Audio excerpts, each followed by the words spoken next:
He is a basketball editor at SBNation. We now welcome Ricky O'Donnell onto Hoopsology. How's it going, Ricky?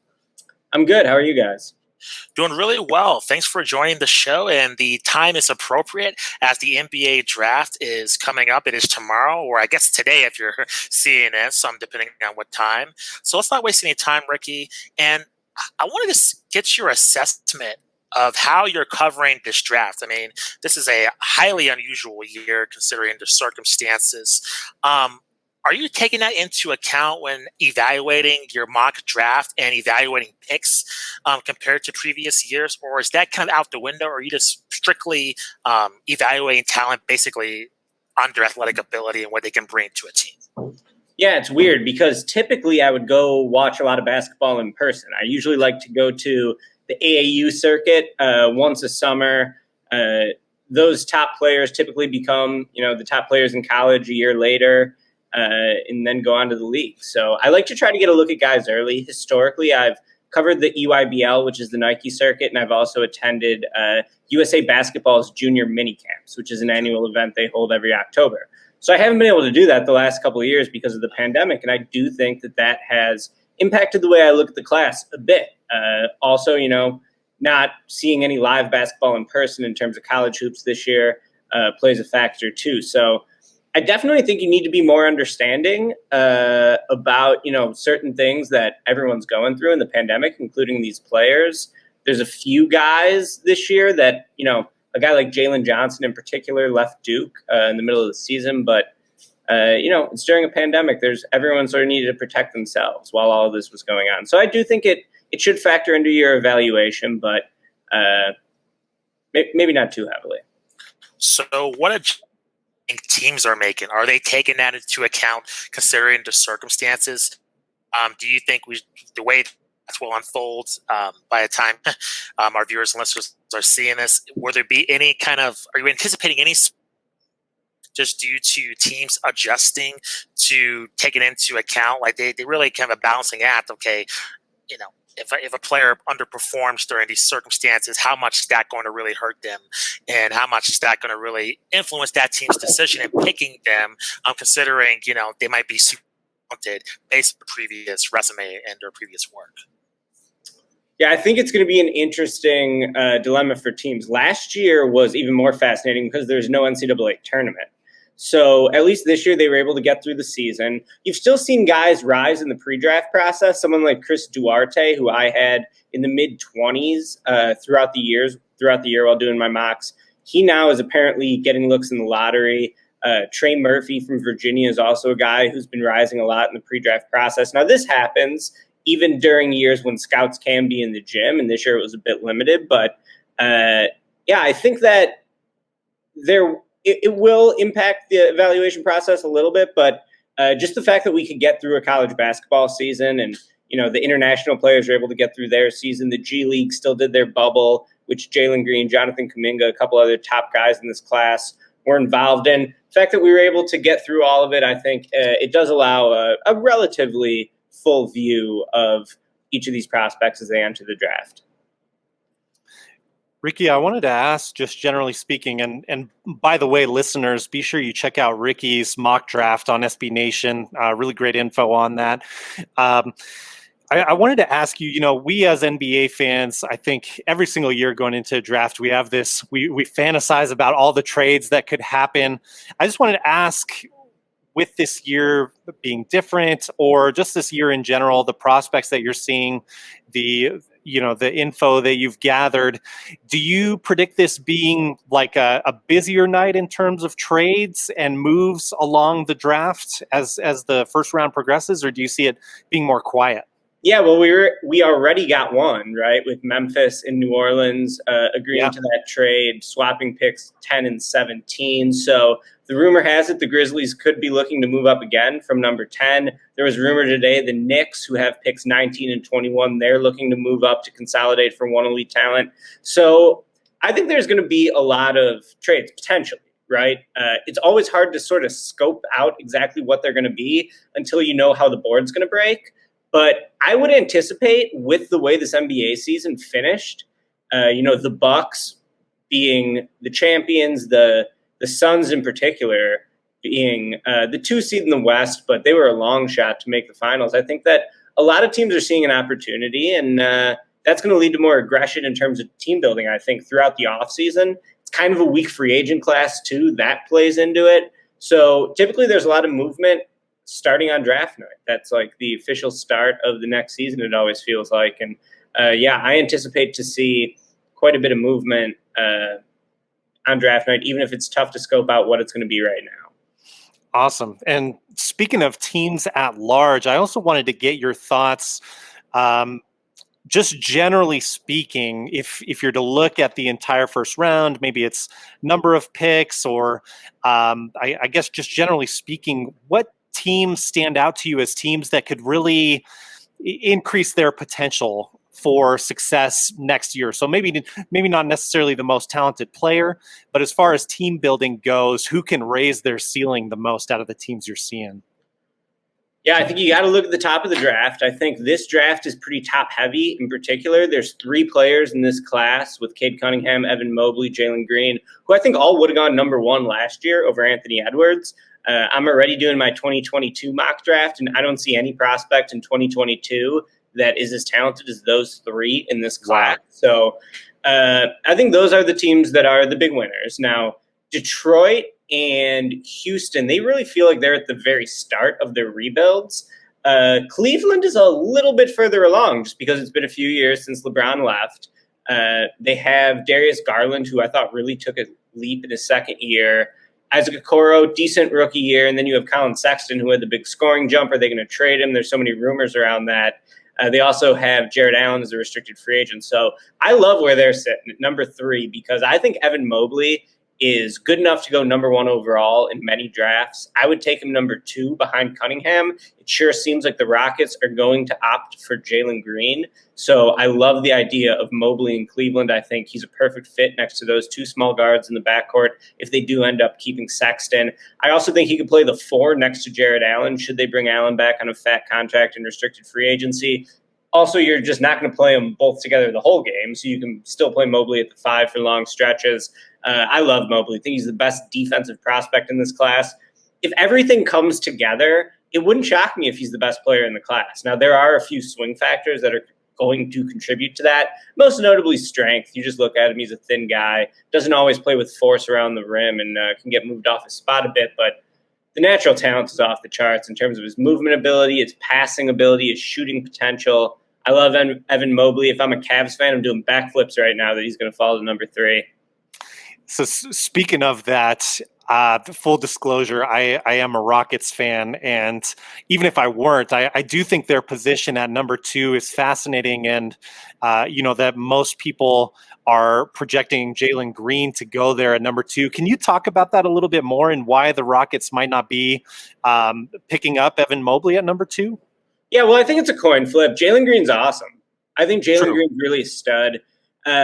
Pure scorer, pure bucket getter. At his peak, I think he can flirt with averaging 30 points a game. So that's just the type of overall scoring package he has. If I could tell you right now, you could take, Devin Booker at number 2 overall. Like, you'd probably be like, yeah, we'll take a guy who is just like, to me, he's a little bit safer than Mobley. You're selling me here. Yeah, because Mobley... while I do think if Mobley hits his highest possible outcome, he's going to for sure be a superior player to Green. Like, there's also a risk with a skinny big man. Like, what if his shooting doesn't come around? What if he can't add strength to his frame? He's not someone who's hardwired to score, Mobley. Whereas Green, you just know what you're getting. There's not too much risk factor with Green to me. It's just like he also has some shortcomings in his game. But what he does well is score the basketball. Dude's got a lightning quick first step. He has ridiculous bounce around the rim. He's basically been the number 1 player in this class since he was a freshman in high school. He's been super famous for like 4 or 5 years now, so he's going to be able to handle that adjustment to the NBA. And now, I don't think he's a similar guard to Harden in that Harden was so good as a playmaker. Like, that's not Green's game. I view Green as like a true classic shooting guard, what we used to think about a shooting guard in like 2002 or 1996. That's how I view Green, just like a straight bucket getter. Don't really like his ability to read the floor too much yet, but of course he's 18. Like, that's going to continue to improve. Defense, I think, is a question mark for him for sure. He's thin. I think that, people are going to be able to bully him on the other end. But his scoring package is nasty. He can shoot threes, step back, sidestep, showed all that off in the G League. He can basically beat the first line of defense every single time because no one's going to be able to stick with him athletically. Takes off one or two with great explosiveness. So I can get the argument for Green for sure. I think that he's just a little bit more of what you're going to get. Whereas Mobley, it's like if everything comes together, he could be sick. I would opt for Mobley personally because I like to swing for the fences. But Jalen Green is no consolation prize at number 2 overall. Like that is a really good young prospect. Which players should fans be looking out for that has not been getting a lot of buzz? That might be in the middle of the draft. That could be that sneaker surprise pick when the season starts. Yeah, it's an interesting question. I got 2 guys who are personal favorites of mine that are not being projected to go in the lottery right now. I think they're both lottery talents. The first one is Sharif Cooper. He's a point guard from Auburn, about 6'1", 180 pounds. I talked to Sharif on Friday, wrote a feature on him earlier this week at SBNation.com, talked to him and his father about his upbringing in suburban Atlanta, going undefeated in high school where he was a teammate of Isaac Okoro, and then he had an NCAA eligibility scandal, or eligibility issues, I should say, in college that limited him to 12 games. But maybe because he was out for a while, didn't play that much this season, people didn't realize how talented he is. He is small and he struggles to shoot, so those are 2 big red flags, but this kid is probably the best playmaker in the class.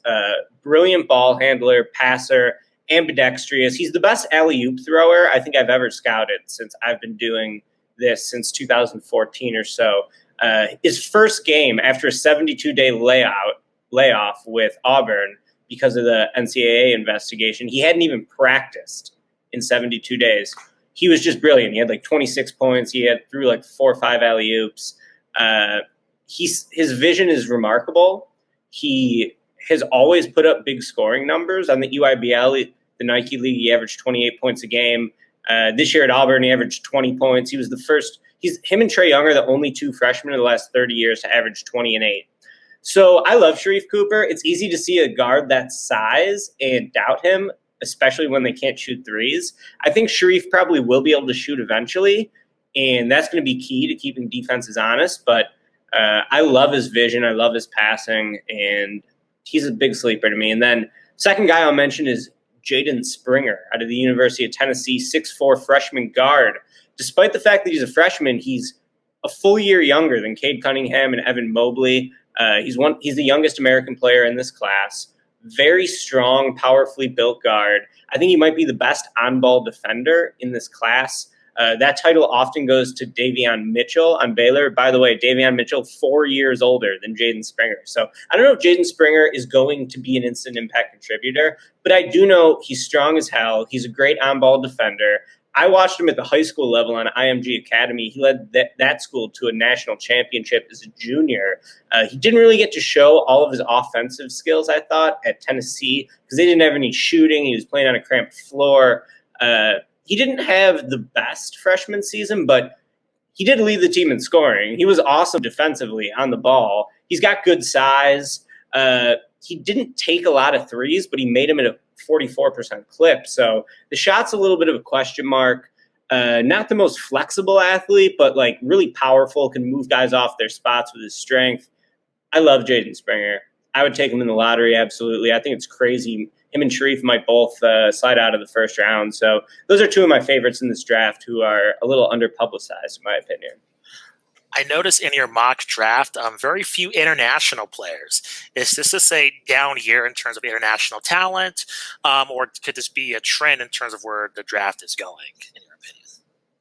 Well, it's a pretty decent international class. So a few guys pulled out at the last second and decided to go next year, but it starts with Josh Giddey. I also did a profile on Josh Giddey at SBNation, and Josh Giddey's a 6'8" Australian point guard. I think the Magic should take him at number 5. They won't. It doesn't seem like it, but I would consider him strongly with that pick. He was probably the biggest riser in this draft. I had no idea who Josh Giddey was coming into the season. I don't think many people did, but he played in the NBL. which is the Australian Pro League, followed very similar path to what LaMelo Ball did, only Josh Giddey is Australian. And also a 6'8" guard, also sort of struggles to shoot from the outside, but brilliant playmaker.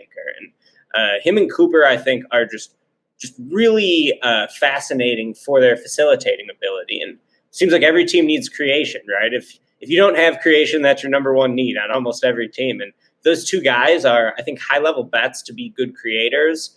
So Giddey's one. And then we also have Alperen Şengün from Turkey, 18-year-old kid, dominated the Turkish league, won MVP at 18 years old. Another guy who was a late riser in this class. Now, he's interesting because he's kind of slow. He doesn't shoot threes, and he's not that big as a center. He's like maybe 6'9", maybe 6'10", not super long. His lateral quickness is his big question mark defensively. But he just dominated a pro league at 18 years old. I mean, people have compared him a little bit to like Domantas Sabonis as like sort of an undersized center, but someone who's like a throwback big who can still score on the block, rebound, smart player. And he is starting to develop the outside shot a little. Who knows if that's going to be part of his game 5 years from now. So Şengün and Giddey, I think, will go in the lottery.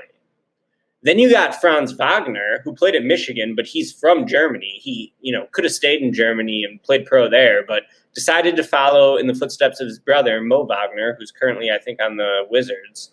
So he's an international player, too.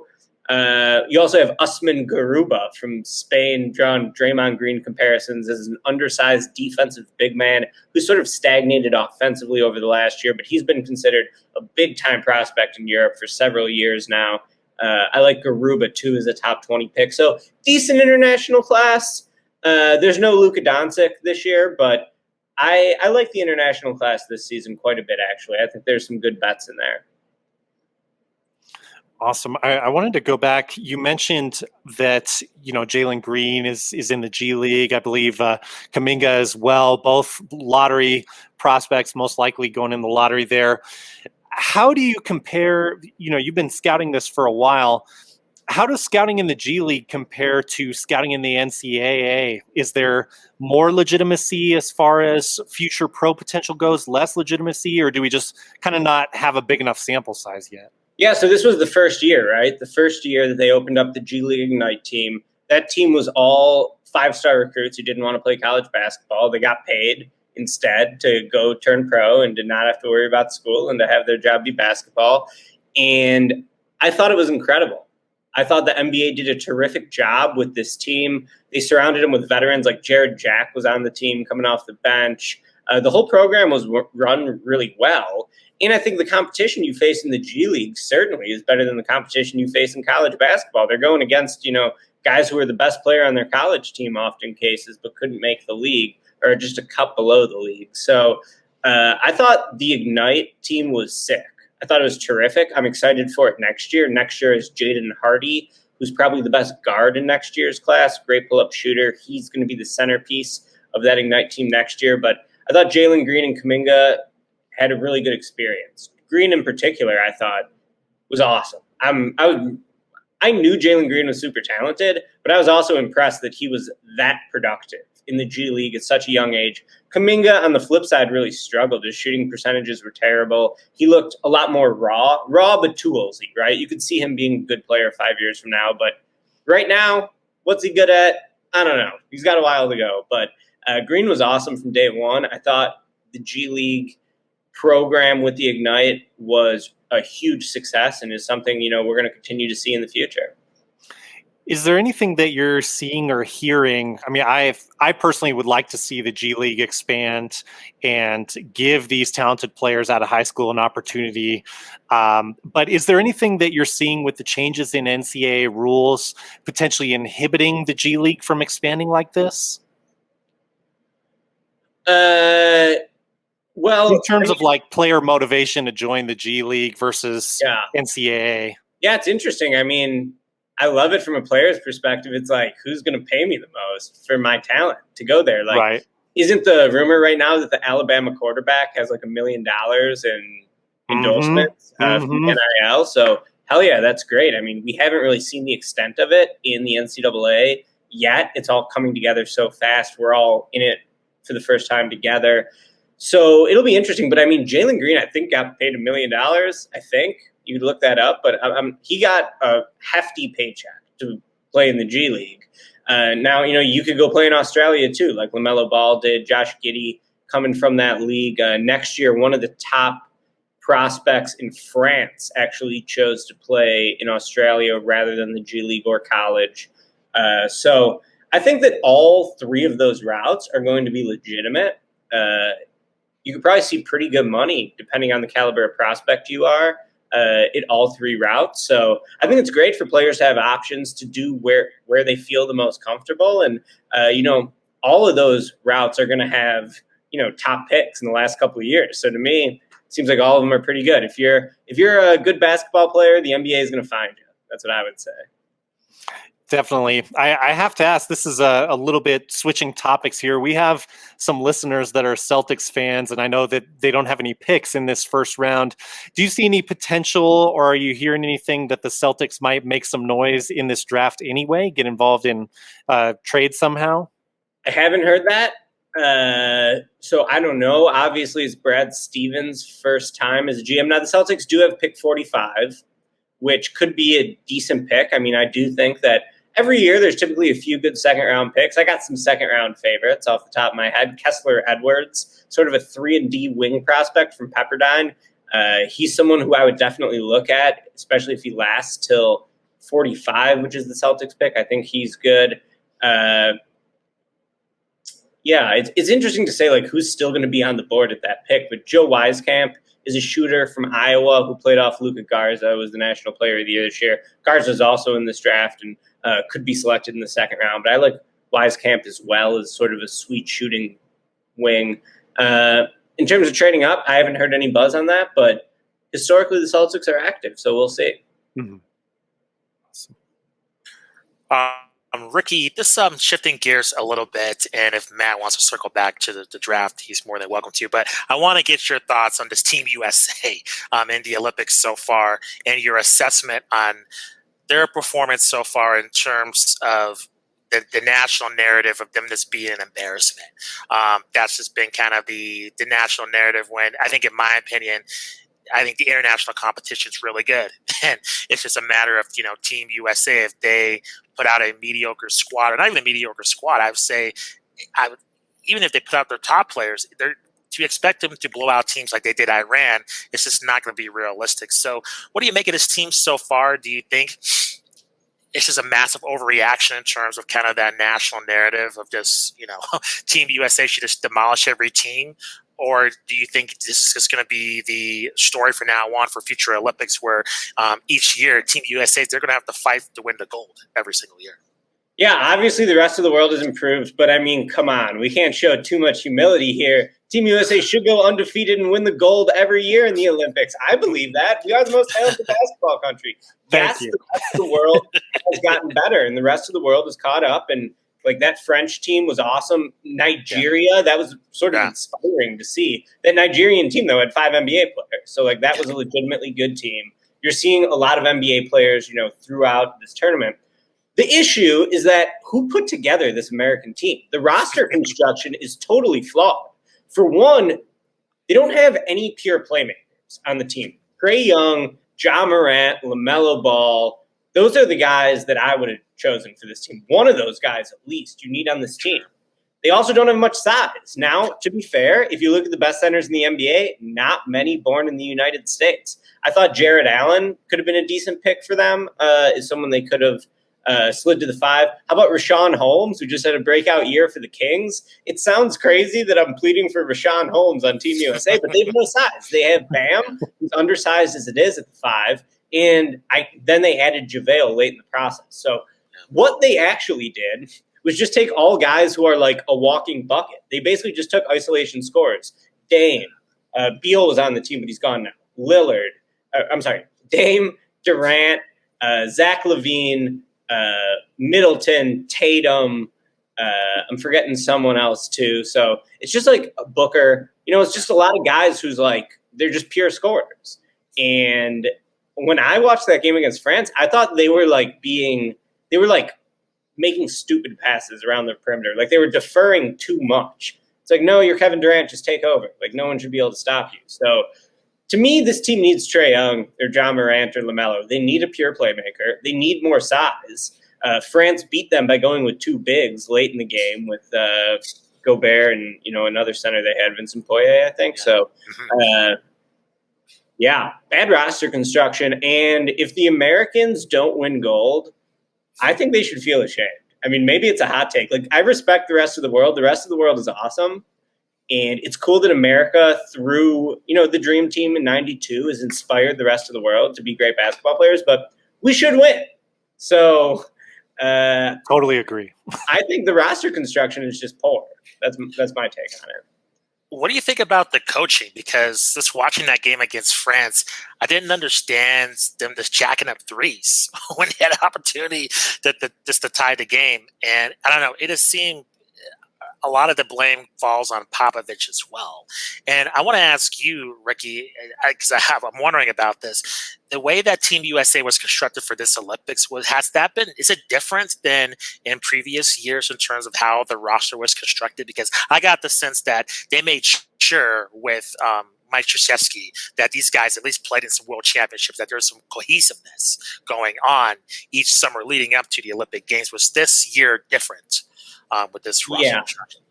Well, I mean, they tried. No one wanted to play in the World Cup. You guys remember what happened in the World Cup? They came in 7th. They lost to France, and then did they lose to Poland too or something? Like, maybe they beat Poland to finish 7th.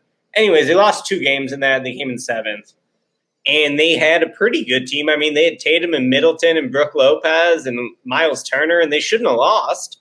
But, yeah, I mean, for sure, blame Popovich. Absolutely. I think that that's fair. The players are playing for free. I guess maybe Popovich is coaching for free too, but he's probably had a heavy hand in picking the roster. You'd have to think, him and Colangelo.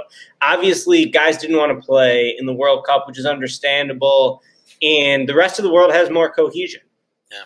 So you're fighting uphill a little bit in that regard, but I just think, like, you got to build a basketball team. They just took all shot jackers. And they didn't really build a balanced roster. And those guys are awesome. Like, Dame and KD and Tatum are great. But, like, sometimes you got to build a little bit more of a cohesive team. That's my take on it. And I don't think they have enough ball movement. And when they do have ball movement, it's not, like, meaningful ball movement. It's kind of just passing for the sake of passing instead of, like, passing to beat the defense. So, yeah, that's my take on it. And, yeah, if you want to blame Popovich, sure, do it. I don't think he's above criticism at all. With that sense, Ricky, since you think that, if they don't win the gold, Team USA should be ashamed, I want to talk about legacy then in terms of, Durant, right? Is all this talk about, how, Durant's maybe the best player in the league. He's always going to talk for the best player in the league. How much of a stain would it be if they don't win the gold? Would that be something that should be held against him in terms of his legacy? Whether or not I think it's fair that it should be held against him, people are definitely going to hold it against him. 100%.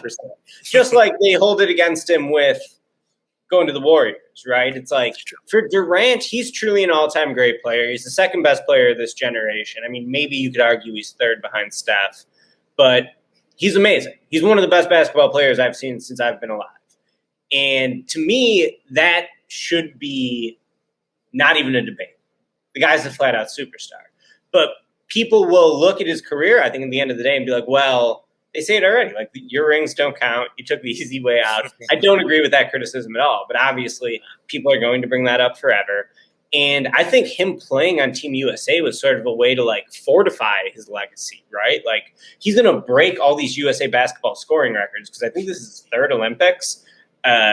He's primed to be – he's the best player in the tournament, right? Like, I'd take Durant over Luka as the other best player in the tournament. And KD should dominate. So I think he joined this team for legacy purposes. Man, would it be something if it ended up going the other way on him. It'd be unfortunate. But at the end of the day, I mean, if you watch the NBA, Kevin Durant's awesome. And, like, a lot of the criticism of him, I think, is pretty stupid. So I'm pro KD all day. Amazing talent. What he did during these playoffs was just absolutely incredible with an undermanned Nets team. But will people hold it against him? Absolutely. That's definitely going to happen. Matt, did you have any other questions before we let Ricky go? No, I love those takes on Team USA, Ricky. Thank you so much for joining us today. Yeah, thanks, guys. Thanks for joining the show, Ricky. Before we let you go, please let our listeners and viewers know where they can find you on social media, and then also any other stuff they should look out for in the future from you.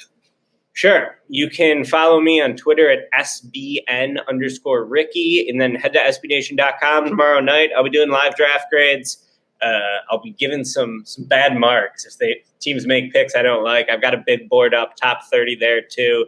Did a profile on Shabazz Cooper and Josh Giddey. You can check those out. Been doing a lot of draft coverage, and then on Friday I'm going to have a 2022 mock draft, first look at next year's class. So that's all good stuff at SBNation.com. You can check out. Nice. Again, thank you very much, Ricky, for joining the show, and just good luck tomorrow. Enjoy the draft.